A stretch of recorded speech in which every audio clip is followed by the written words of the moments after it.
Good morning, Intenders. Good morning. Welcome back to Morning Intentions.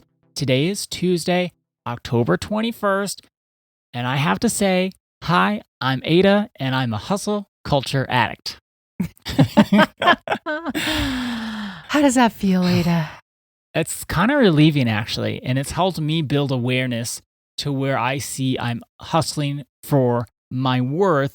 And it's also seen where I've sucked the joy out of life because I'm looking for an accomplishment. I'm looking for structure. I'm looking for some sort of metric of how far I've come or how much I've accomplished. And it sucks the fun out of everything.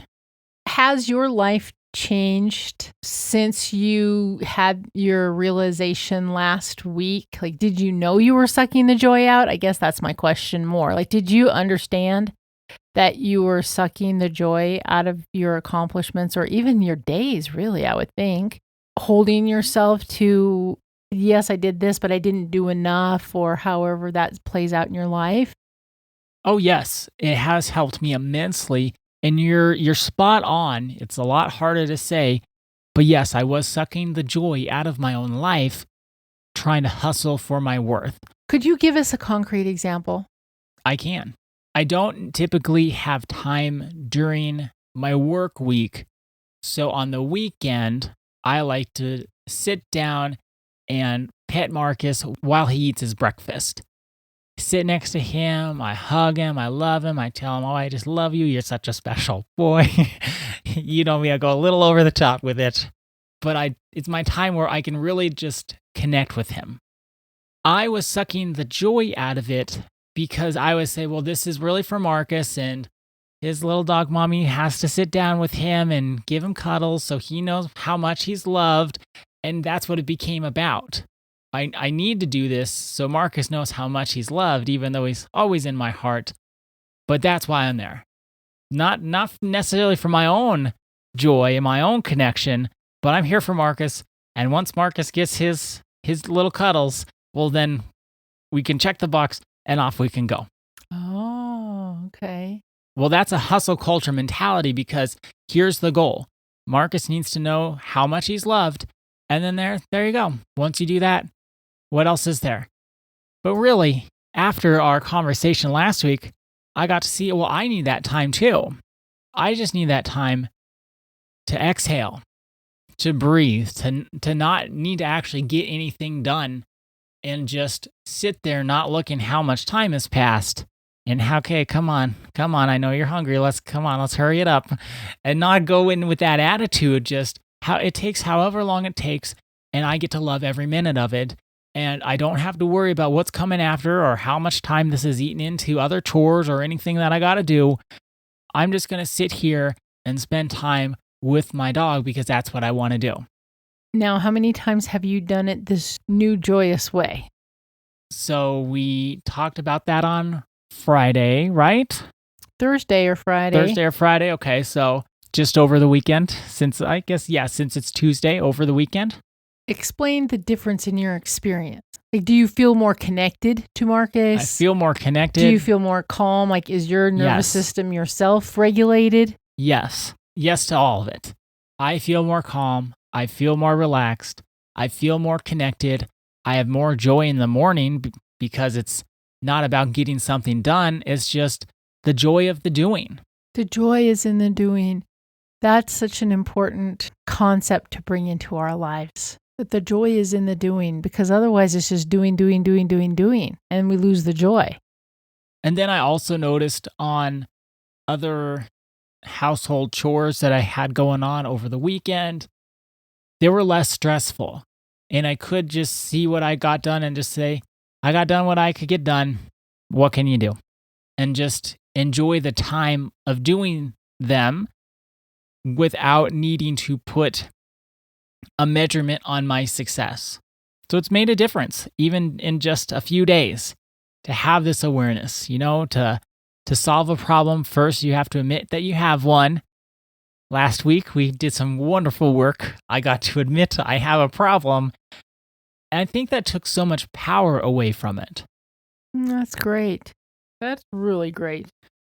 So, what are we going to concentrate on today? I wanted to go over a few points about the never enough cycle, some ways that we can recognize that we're falling into this cycle and we may not know it. We may not have the awareness that we're just doing the never enough cycle, and no matter what we do, we can never feel that peace and happiness because we've put these conditions on our peace and happiness. The first thing that can help us recognize that we're in a never enough cycle is if we're moving the finish line. That's where there's part of us that always says, okay, well, what's next? We can do something, we can look at it and say, great job, kiddo. But then there's a part of us that says, okay, well, what's next? What's next on the to-do list? And no matter how many things we check off, no matter how many things we do, no matter how much money we have, no matter how many relationship building activities we get into and do, it never feels like it's enough. And then we move the finish line and say, okay, well, I got that far. Now what? What's next? What else can I be doing? And we can't let things just sit and be what they are.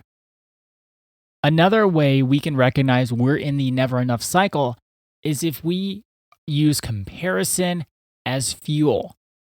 It's very much that idea of keeping up with the Joneses, where we look out at people in our own industry, we look at other relationships, other marriages, other parents, and other people with their kids, and we're always looking for what is someone else doing that I'm not, that I think I should be doing, and I'm going to try to do that too.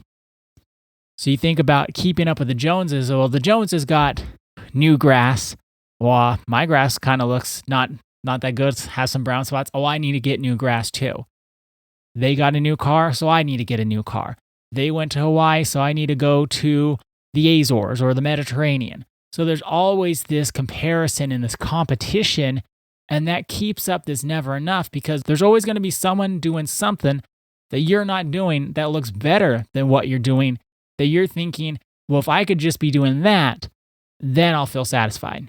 Then I'll be enough.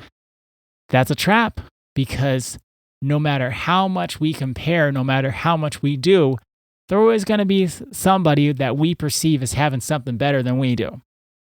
There's never going to be a point where you say, okay, I've compared and I've got it pretty good. I'm good enough. When we use comparison as fuel, we'll always get to someone or something where we can say, I'm not enough and I got to keep doing more. A third way that you can recognize you're in the never enough cycle is you're always looking for external validation. What someone says, how they judge you, that's the scoreboard that you use to try to be enough. Someone says, wow, your hair looks really nice today.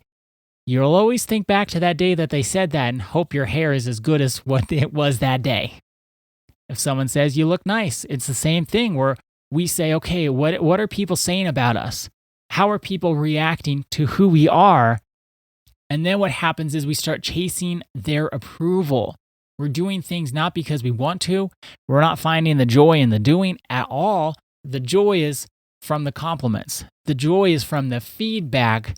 And then we terrorize ourselves with negative feedback, or when we look at what they're saying and say, nope, they're wrong. It's not enough. We don't have this sense of just being proud of our effort, of good enough is good enough, and that's all we can be. I've got a few more for us, but we are out of time. So here's our intention for today, and it's actually a reflection question. Do I feel good because I'm proud of my effort, or because someone noticed it? Say that again.